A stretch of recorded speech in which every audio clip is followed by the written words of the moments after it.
যদি জুগনির আরিফ ভাই আমাদের নজরুল ভাইয়ের অভিনয় দেখে তাকে চিরতরে 500টি টাকায় পুরস্কৃত করেছে। কোথাও ধরে কই নেই, তাহলে আমার নয়নমালা কি তাহলে বেঁচে নেই? নইলে কত জায়গায় খুঁজলাম, কই কোথাও কোথাও তো তার দেখা পেলাম না। ভুল, তাহলে যে সবই ভুল। যাকে দুধ বাঁধ দিয়ে পুষে এতটুকু বড় করলাম, সেই মেয়ে তার বুড়ো বাপকে ফেলে চলেই বা যাবে কেন? না না না না, আমি আমি আর কারো জন্য কাঁদবো না। নয়নমালা সে আমার কেউ নয়, সে একটা বিশ্বাসঘাতিনী, সে একটা ব্যভিচারিণী, সে একটা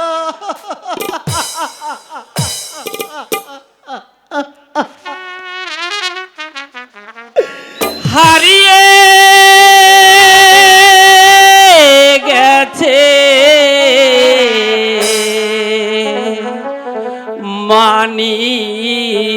মানিকামা, জানি না কোন দেশে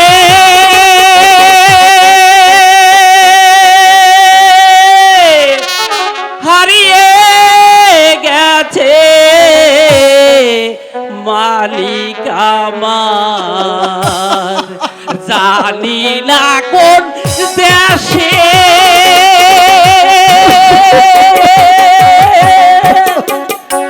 বুক ভরা জ্বালানিয়ে, বুক ভরা জ্বালানিয়ে উড়ি পাগল বেশে হারিয়ে গেছে মানিকামা, জানি না কোন দেশে।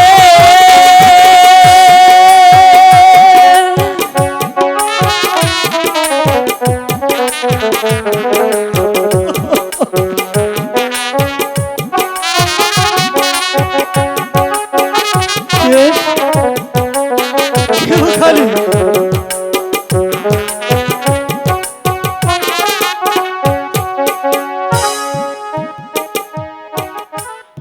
কে তুমি? আমি এক সংসার ত্যাগী সন্ন্যাসী। মনে হচ্ছে তুমি এক হারানো ধন খুঁজে বেড়াচ্ছ। হ্যাঁ বাবা, কিন্তু কিন্তু কোথাও যে আমি তাকে খুঁজে পাচ্ছি না। খোঁজো, দেখবে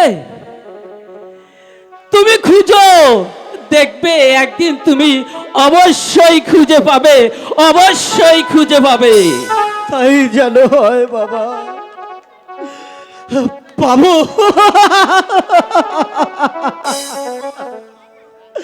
আমার আমার মাকে আমি খুঁজে পাবো, তাহলে তাহলে আমি খুঁজবো, ওই সারা দেশ পড়ে আমি তাকে খুঁজবো, তাকে আমি খুঁজবো।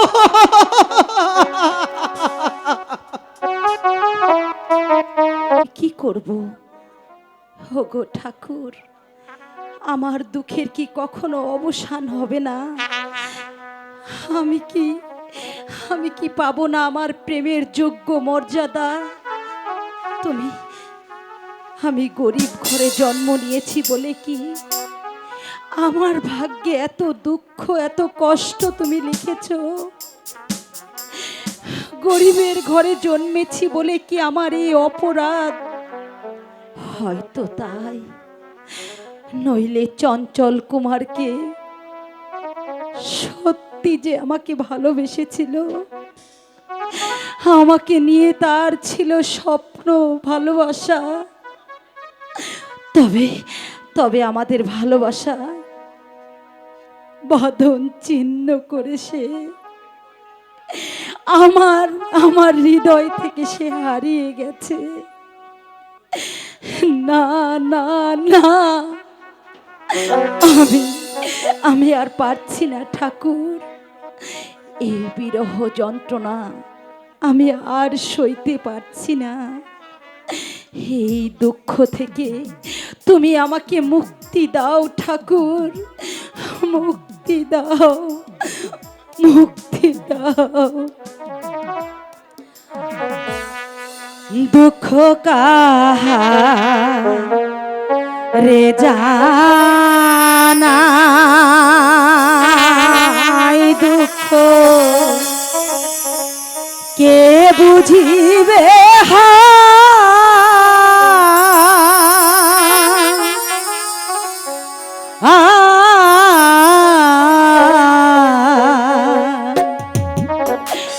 মনেরিয়া গুনে আমি উড়ে হইলাম ছাই। দুঃখ কাহারে জানাই, দুঃখ কে বুঝিবে হায়। মনেরিয়া গুনে আমি পুড়ে হইলাম ছাই।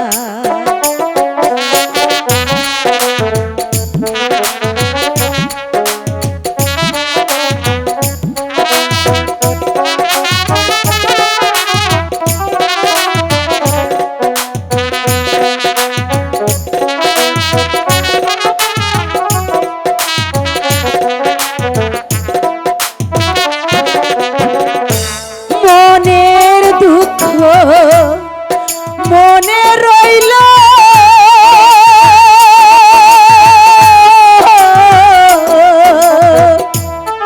সে দুঃখ না খণ্ডিল গো।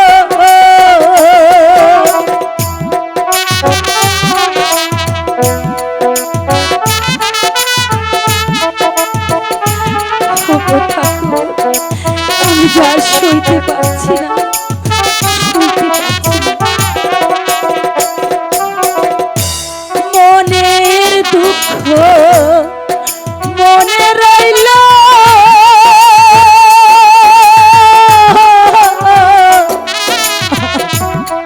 সে দুঃখ না খণ্ডিল গো। আমি কারে কাছে যা নাব দুঃখ, কে হয় আমার না। মনেরিয়া গুনে আমি পুড়ে হইলাম ছাই। দুঃখ কাহারে জানাই, দুঃখ কে বুঝিবে হায়। দুঃখেরিয়া গুনে আমি পুড়ে হইলাম ছাই।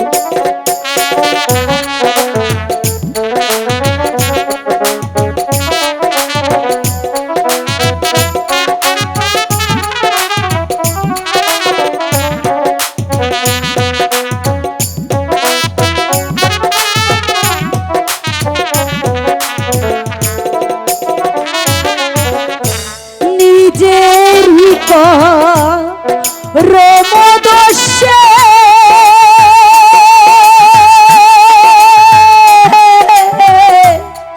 সব গেল মোর রসাতলে গো।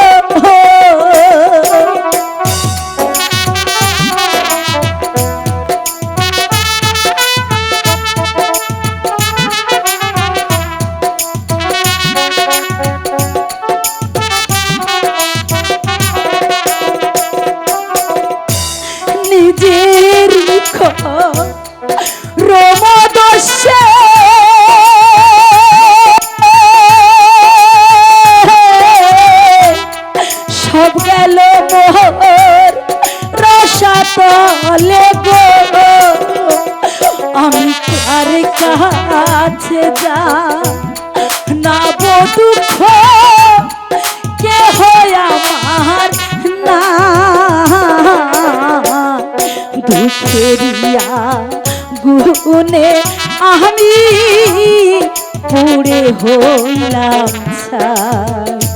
দুঃখ কারে জানাই, দুঃখ কে বুঝিবে হায়। মনেরিয়া গুনে আমি পুড়ে হইলাম ছাই। দুঃখ কারে জানাই, দুঃখ কে বুঝিবে হায়। মনেরিয়া গুনে আমি পুড়ে হইলাম ছাই।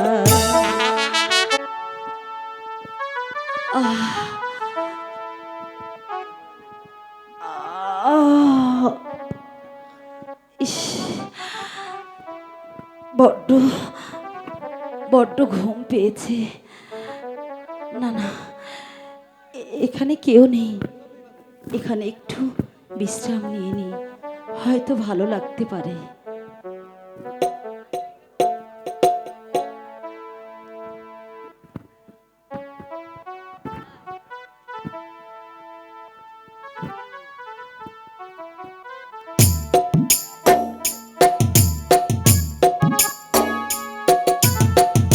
নয়ন, নয়ন, হে কি এই সামান্য পাথর খণ্ডে বসে ঘুমিয়ে পড়ল? বুঝেছি,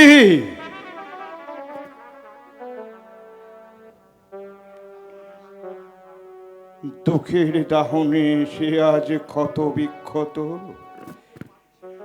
প্রলেপে দিতে পারছে না বলে শত দুঃখে সে জর্জরিত। তার কোমল হৃদয়টাকে কিন্তু কিন্তু কে নারী যার দর্শনে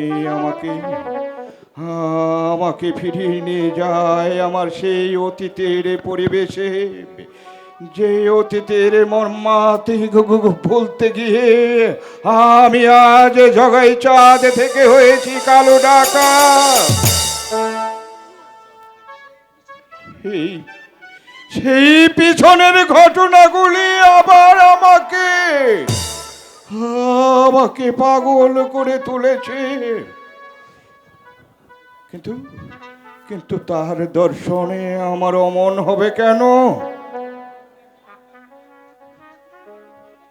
ওর মুখমণ্ডলের দিকে একবার তাকালে আমি দৃষ্টি ফিরিয়ে নিতে পারছি না কেন? তবে কি তাহলে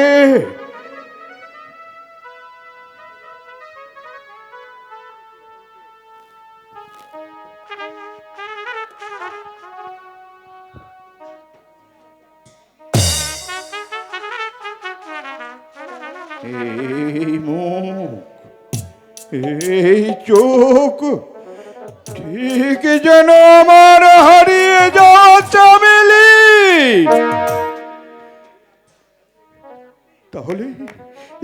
তাহলে কি এটাই আমার হারিয়ে যাওয়া চামেলি? না, সে তো মরে গেছে। তাকে শয়তানে ভীম সিংহ মেরে ফেলেছে। সে আর কোনোদিন ফিরে আসবে না। আমি আর তাকে কোনোদিন ফিরে পাবো না।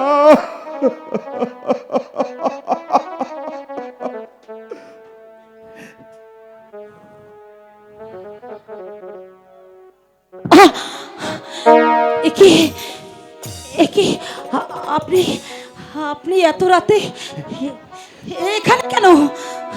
চুপ চুপ চুপ চুপ চুপ, চিৎকার করো না, লোকজনে জেনে যাবে। বিশ্বাস করো। বিশ্বাস করব? আপনাকে আমি বিশ্বাস করব? আমি কোনো পাপ মনোবৃত্তি নিয়ে। চুপ করুন আপনি, ছি ছি ছি ছি ছি ছি ছি ছি। আমি এখানে এখানে চিৎকার করে লোকজন জড়ো করব। তোমার চরিত্র এত কুৎসিত, এত নোংরা, ছি। আমি যদি আগে জানতাম তাহলে তোমার মতো একটা কুৎসিত লোকের কাছে কিছুতেই আশ্রয় নিতাম ওরে না। না! তুমি বিশ্বাস করো, বিশ্বাস? আমি কোনো পাপ কাজের মনোবৃত্তি নিয়ে তোমার কাছে আমি আসিনি। আমি কি? আমি আমি আপনার কোনো কথা বিশ্বাস করি না। আপনি আপনি এই মুহূর্তে এখান থেকে চলে যান। আপনি আপনি একজন ডাকাত, আপনি একজন লম্পট, আপনি একজন জানোয়ার। না, না! ওরে, এইভাবে আমার চরিত্রে কলঙ্ক না দিয়ে তুমি আমাকে অন্য শাস্তি দাও, আমি সহ্য করতে পারবো, কিন্তু কলঙ্কের বোঝা আমি যে বহন করতে পারবো না। এই নে চাবুক।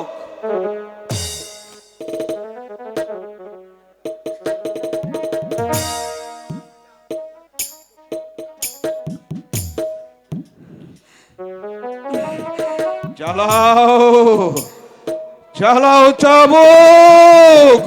চাবুকের আঘাতে আঘাতে আমাকে ক্ষত বিক্ষত করে দাও। চালাও চাবুক। হ্যাঁ হ্যাঁ হ্যাঁ, আমি একজন ঘৃণ্য ডাকাতের গায়ে এই চাবুক মারতে আমার হৃদয়ে একটু ব্যথা পাবে না। আমি আপনাকে যেভাবে হোক শাস্তি দেবই, আমি অন্যায়ের প্রতিবাদ করবই। মারিস না মা কৃষ্ণা ওরে, করিস না আঘাত, মারিস না মা কৃষ্ণা ওরে, করিস না আঘাত। না না, আমি আপনার কোনো কথা শুনবো না। আমি কিছুতেই কথা শুনবো না। উনি একজন চরিত্রহীন, উনি একজন লম্পট, এত নোংরা ওনার মন। ছি ছি ছি ছি। আমি ওনাকে মারবই।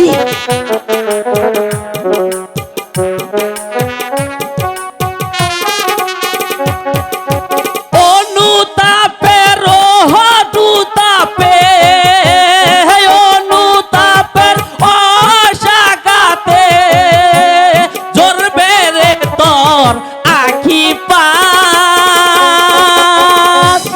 মারিস না মা বিষ্ণা ওরে,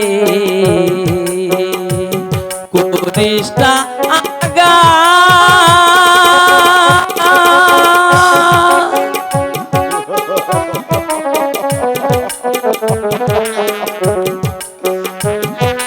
শয়তান, বদমাশ, আমাকে আশ্রয় দিয়ে রক্ত জোরে পরে, রক্ত যদি জোরে পরে, চিনবি রে তুই এখন তারে। মানিস না মা দিস্তা ওরে, করিস না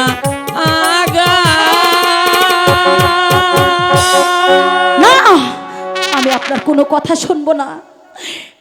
উনি উনি একজন চরিত্রহীন লোক। ছি ছি ছি ছি ছি ছি ছি ছি ছি। ওনার মনে এত পাপ। উনি আমাকে এই জন্যই আশ্রয় দিয়েছিল, তাই এই চাবুকের আঘাতে ওনাকে আজ আমি শেষ করে দেব। এ কি? আমার আমার কাঁপছে কেন? ওই সন্ন্যাসী বাবার কথায় আমার আমার হাত এমন করে কাঁপছে কেন? আমার সর্বাঙ্গ পাথর হয়ে যাচ্ছে কেন? তবে কি কি হলো? মারো, চাবুকের পর চাবুক মেরে আমার অপমানের প্রতিশোধ নাও। না না না না না! আমি আমি আমি পারছি না।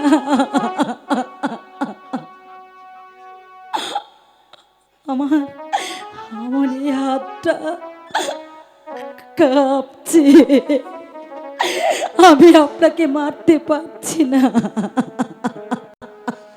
না না না না, তবু যে আমি ডাকাত, আমি লম্পট, আমি যতই উদার হই না কেন,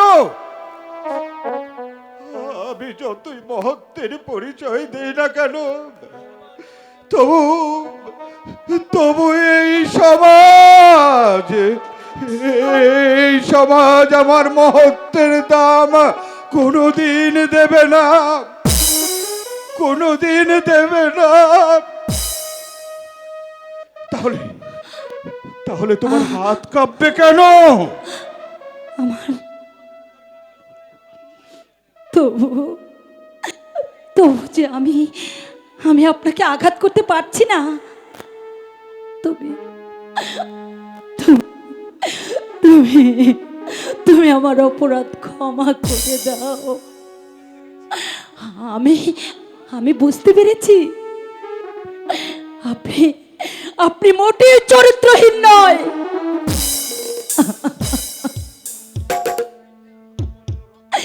বিপন্ন রক্ষা করতে চার জীবন প্রাণ প্রাণ অনাহারী মানুষের জন্য যে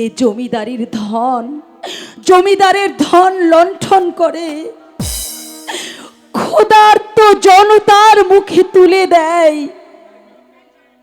যে যে অন্যায়ের বিরুদ্ধে লুখে দাঁড়ায়, তার চরিত্র কখনো কুৎসিত হতে পারে না। না না না, সব মিথ্যে কথা। আমি ডাকাত, আমি শয়তান, আমি জাতির কলঙ্ক। না, শুনুন, যেও না। কি চলে গেল? কিন্তু কিন্তু সে যখনই আমাকে দেখে সে সে এমন হয়ে যায় কেন? যার দেহে সিংহের মতো শক্তি,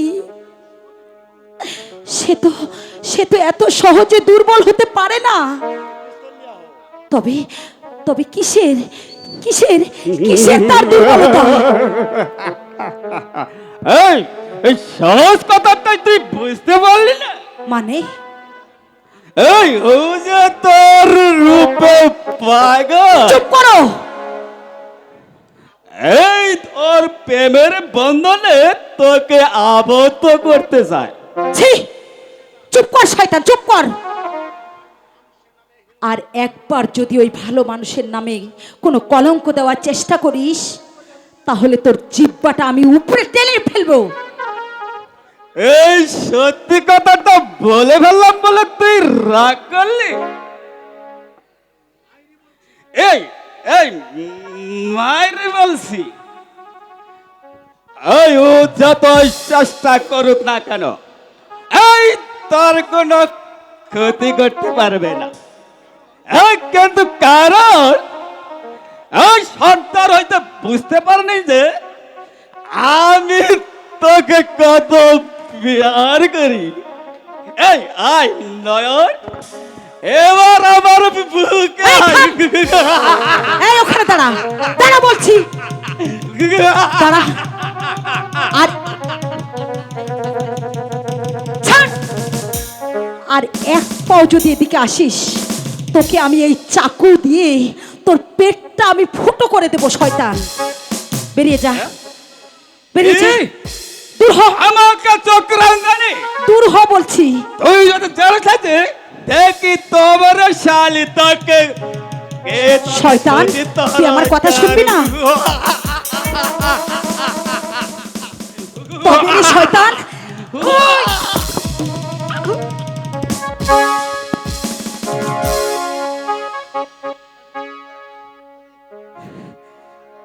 শয়তান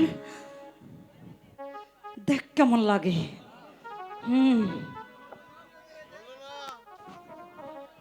পূর্ণ হলো না, শয়তান তারপরে আমার পেয়ে গেলাম কুকর্মের শাস্তি। এই শয়তান, আরেকটা দেব নাকি?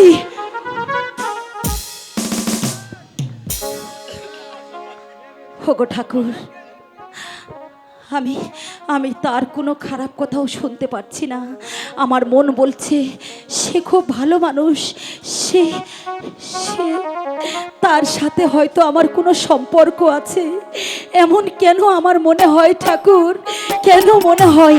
না না, আমি গিয়ে দেখি সে কোথায়, সে কি করছে। যাই।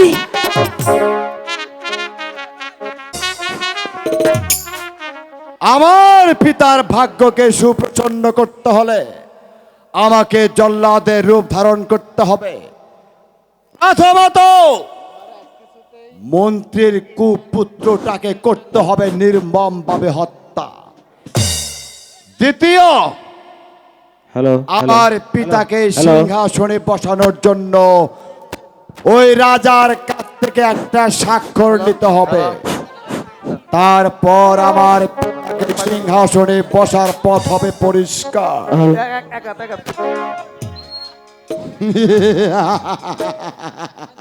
পুত্র রঘুপতি, ওই বৃদ্ধ মহারাজ কিছুতেই এই অঙ্গীকার পত্রে স্বাক্ষর করছে না। তাই এবার তোমাকে আরো ভয়াল রূপ নিয়ে ওই বৃদ্ধ রাজার সম্মুখে দাঁড়াতে হবে, নইলে স্বাক্ষর আদায় করা কিছুতেই সম্ভব হবে না। সেজন্য আপনি বিচলিত হবেন না পিতা। কেমন করে যে বাদীর বাচ্চাটাকে অঙ্গীকার পত্রে সই করতে হয় সেই কৌশল আমার ভালো করে জানা আছে। চান্দ সিং, আদেশ করুন হুজুর। বন্দী রাজা রানীকে তার বারে হাজির করো। যাচ্ছি হুজুর।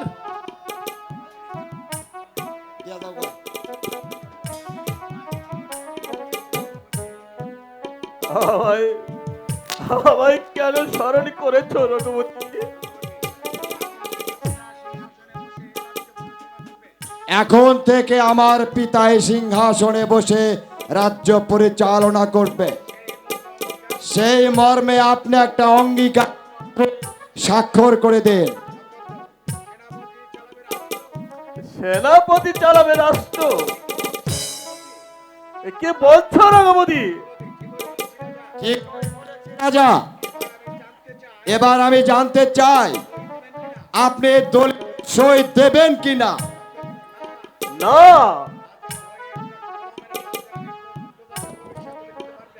আমি রাজা হয়ে সামান্য একটা গোলামের হাতে এই রাজ্য তুলে দিতে পারি না। প্রয়োজন হলে আমার এই সিংহাসন এই আমার প্রজাদের মাঝে তুলে দিব, তবু একটা বিশ্বাসঘাতকের হাতে তুলে দিব না। সাবধান বৃদ্ধ রাজা, ধৈর্যের সীমা অতিক্রম করলে এক্ষণে এই তলোয়ারের আঘাতে তোমাকে চিরদিনের জন্য একেবারে ঘুম পাড়িয়ে দেব। সে সে ভয় নেই আমার বেঈমান, যাকে আমি রাস্তা থেকে কুড়িয়ে এনে আমার রাজ্যের সেনাপতি পদে বহাল করেছিলাম, দু বেলায় এক মুঠো অন্ন জুটতো না বলে আমি তার অন্ন সংস্থানের ব্যবস্থা করে দিতাম। আর আর যে শত বড় শক্তিশালী হোক না কেন, তার স্থান আমার পায়ের নিচে। তাই তাই প্রয়োজন হলে এই নাগপুরের সিংহাসনকে ভেঙে চুরে ওই নদীর পানিতে ভাসিয়ে দিব, তবু নিমক হারামের হাতে রাজ্য আমি তুলে দিব না, কখনো না। কি এখনো দর্প? এবার বুঝতে পারবে বৃদ্ধ রাজা, এর পরিণাম কত ভয়ঙ্কর হতে পারে। চান্দসেন, বলুন হুজুর। তুমি এই বৃদ্ধকে রঘুপতি চান্দু সিং এর হাতে চাবুক দিয়ে দাও, আর যতক্ষণ পর্যন্ত এই বৃদ্ধ ওই অঙ্গীকার নামায় স্বাক্ষর না করবে, ততক্ষণ পর্যন্ত ওর পিঠে চাবুক চালাতেই থাকবে। তাই পর্যন্ত আমাদের অঙ্গীকার পত্রে সই না করবে, চাপকে চাপকে ওদের পিঠের ছাল তুলে নেবে। চালাও যাবো করছি হুজুর। বল বৃদ্ধ, অঙ্গীকার পত্রে সই করবি কিনা? বল বৃদ্ধ, অঙ্গীকার পত্রে সই করবি কিনা? না, কখনো সই করবো না আমি। চান্দ সিং, বলুন হুজুর। তুমি চাবুক চালাতেও শিখোনি, আমাকে দাও, আমি তোমাকে শিখিয়ে দিচ্ছি। যতক্ষণ পর্যন্ত অঙ্গীকার পত্রে সাইন না করবে, কেমন ভাবে সই করাতে হয় সেটাও রঘুপতির ভালো করে জানা আছে।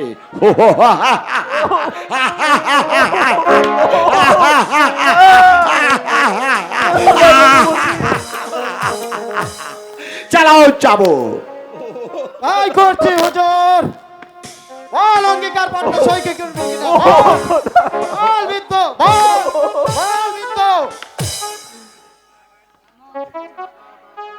চাবুকের আঘাত আর আমি সইতে পারছি না রানী,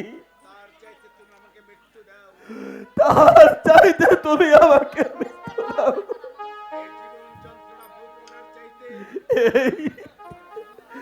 এই জীবন যন্ত্রণা ভোগ করার চাইতে আমার যে মারা অনেক ভালো। চান্দু সেন, চালাও তুমি তোমার চাবুক, যতক্ষণ পর্যন্ত এই অঙ্গীকার নামায় স্বাক্ষর না করবে, ততক্ষণ তুমি চাবুক চালাতেই থাকবে। তাই করছি হুজুর। বল বৃদ্ধ, এই আমি যে আর সহ্য করতে পারছি না। মেরো না, মেরো না, আর আমাকে মেরো না। এই চাবুকের আঘাত যে আমি সহ্য করতে পারছি না। তাহলে এই দলিলটাকে শীঘ্র একটা স্বাক্ষর করে দাও বৃদ্ধ রাজা। নাও। না না না, এ অসম্ভব। আমি মরবো, তোমার এই ঘৃণ্য প্রস্তাবে রাজি নই। এভাবে হবে না পিতা। চান্দ সিং, ওই রাজাকে বাদে রানীর পিঠে চাবুক চালা। ওই চাবুকের গা সহ্য করতে না পেরে ঠিক ওই অঙ্গীকার পত্রে সাইন করবে। চালা যাবো।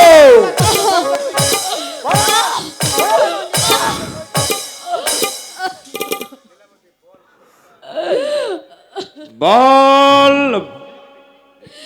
বল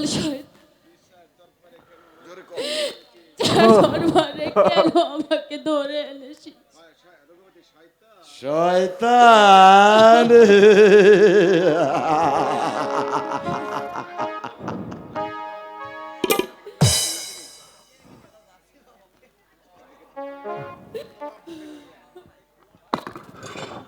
রঘুপতির অসুরের মুখে তাকে রাজি করিয়ে নাও।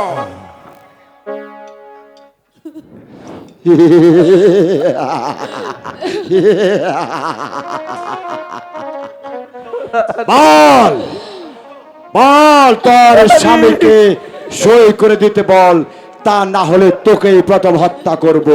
কারণ তুই তো জানিস চোখে মুখে পালু, আমরা বাপ বেড়া দুইজনে হইলাম শয়তানের খালু।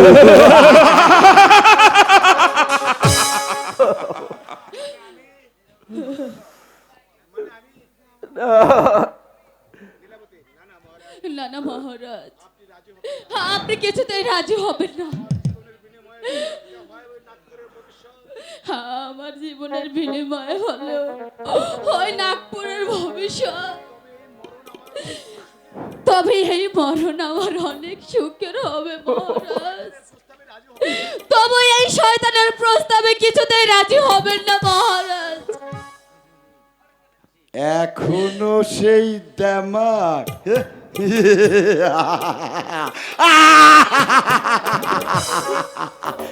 চান্দ সিং, আর একবার না বলার সাথে সাথে এই তলোয়ারখানা তোর বুকে বসিয়ে এপার ওপার করে দেব। বল বৃদ্ধ, কি চাও তুমি? ওই রানীর মৃত্যু না দলিলে সাইন?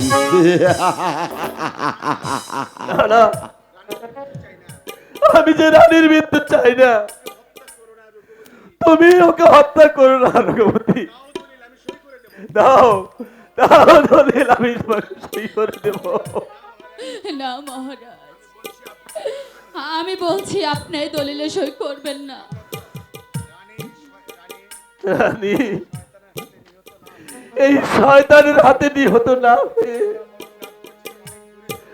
আমরা আমরা বরং এই রাজ্য ছেড়ে অনেক দূরে চলে যাব।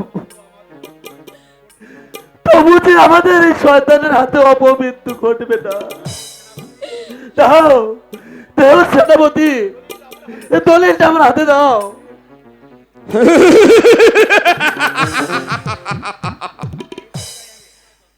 এটাই তো চাই আমি।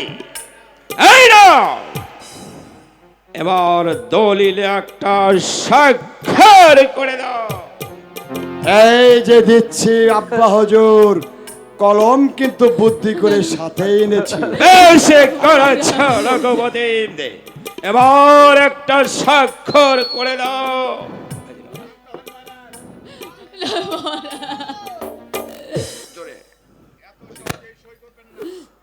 এত সহজে সই করবেন না।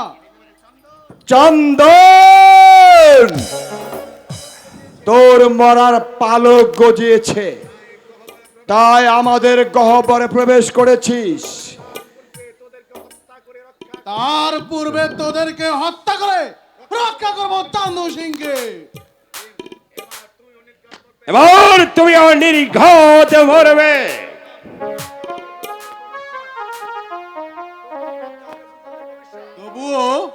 তবুও রক্ষা হবে এই গরিব প্রজাদের ভবিষ্যৎ। চন্দন,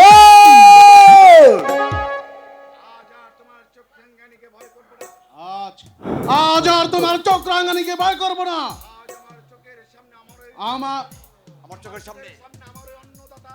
আজ আমার চোখের সামনে আমার এই অন্নদাতাকে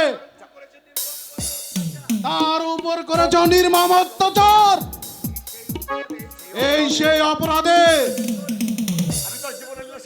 আমি আজকে তোদের দুজনকেই নির্মম ভাবে হত্যা করব। নিজের প্রভুর সাথে বেঈমানি করলে জীবন দিয়ে তার প্রায়শ্চিত্ত করব। চন্দন, তোর অনেক উদ্যোক্তা সহ্য করেছি। আব্বা হুজুর, আপনি আমাকে হুকুম দিন, আমি এই বাদির বাচ্চাটাকে চিরদিনের জন্য ঘুম পাড়িয়ে দেই। হ্যাঁ, রঘুপতি, তুমি তাই করো পুত্র। জানোয়ারের বাচ্চা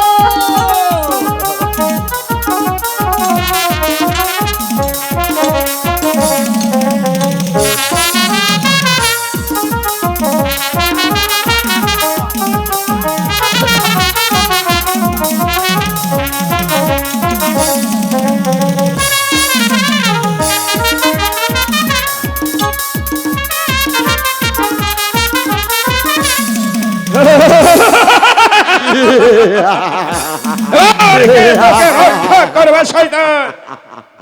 রঘুপতি, বন্দি করো এই জানোয়ারটাকে। এই করছে হুজুর।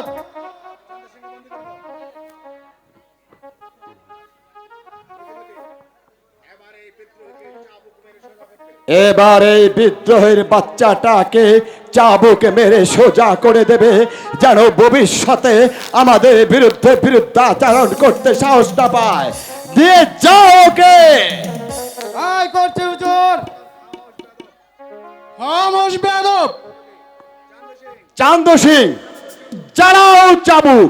এই করছে। তোমার যত শক্তি আছে চালাও চাবুক। বল বল শয়তান। মারো, যত পারো মারো। তবু তবু ওই শয়তানের পরশুটা স্বীকার করব না। তবে রে শালা আহা! বল। বন্ধ করো রঘুপতি। তুমি তুমি ওকে আর চাবুক মেরো না। ও রাগাচ্ছে, আমি শুনতে পাচ্ছি না। ওরে না, তোকে আর এইভাবে আমি মরতে দেব না। তোকে আমি বাঁচাবো, কারণ তোকে যে আমার প্রয়োজন। মা গো, আমি যে আর সইতে পারছি না মা। রঘুপতি,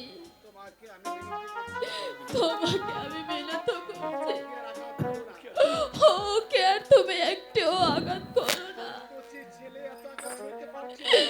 এই কচি ছেলে এত আঘাত যে সইতে পারবে না।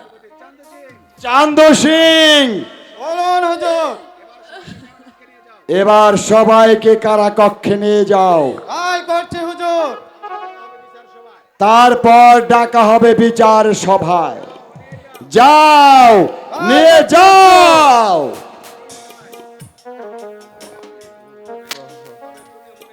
জোরে কইও। তবে তুমিও মনে রেখো রঘুপতি, অন্যায় ভাবে তুমি আমাদের গায়ে চাবুক মারছো। সেই চাবুক কিন্তু একদিন তোমাদের পিঠেও পড়বে। চলুন মহারাজ, চলুন। রঘুপতি, দলিলে তাহলে স্বাক্ষরটা আবার সই করে নি বাপ্পা হুজুর, সেজন্য আপনি মোটেই বিচলিত হবেন না। আর যদি দলিলে স্বাক্ষর না দেয় তাহলে কি করবে পুত্র? তাহলে তলরের আঘাতে সব কটা কুত্তিকা বাচ্চা ও বাচ্চিকে শেষ করে দেব। আমি শুনে খুশি হলাম পুত্র। এবার চলো পুত্র, আমরা বিশ্রাম কক্ষে চলে যাই। চলে এসো পুত্র। তাই চলুন আব্বা হুজুর।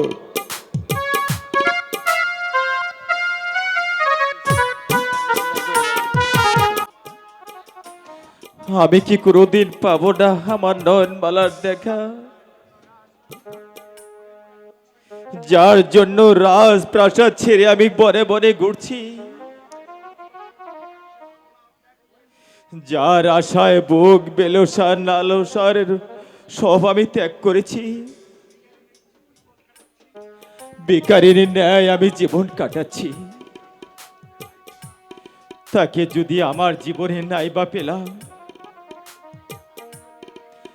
তাহলে পৃথিবীতে বেঁচে থাকাই আমার মূল্যহীন। নয়ন, তুমি একবার এসে দেখে যাও নয়ন, তোমার ভালোবাসার মূল্য দিতে তোমার সাথে রাজপুত্র হয়েও দুঃখের বোঝা মাথায় নিয়ে পথে পথে ঘুরছে। তুমি যেখানেই থাকো না কেন, তুমি একটি বার আমাকে দেখে দাও, তুমি একটি বার আমাকে দেখা দাও না।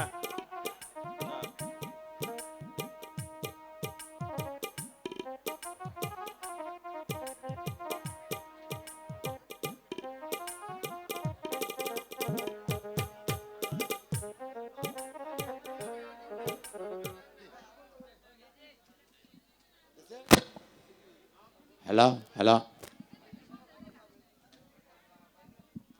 সম্মানিত সুধী, আমার মা বোনেরা, আমাদের বইয়ের আর অল্প কিছু বাকি ছিল, কিন্তু যেহেতু আমরা সকলেই মুসলমান, গড়ির কাটার দিকে তাকেই দেখি 4টা প্রায় বেজে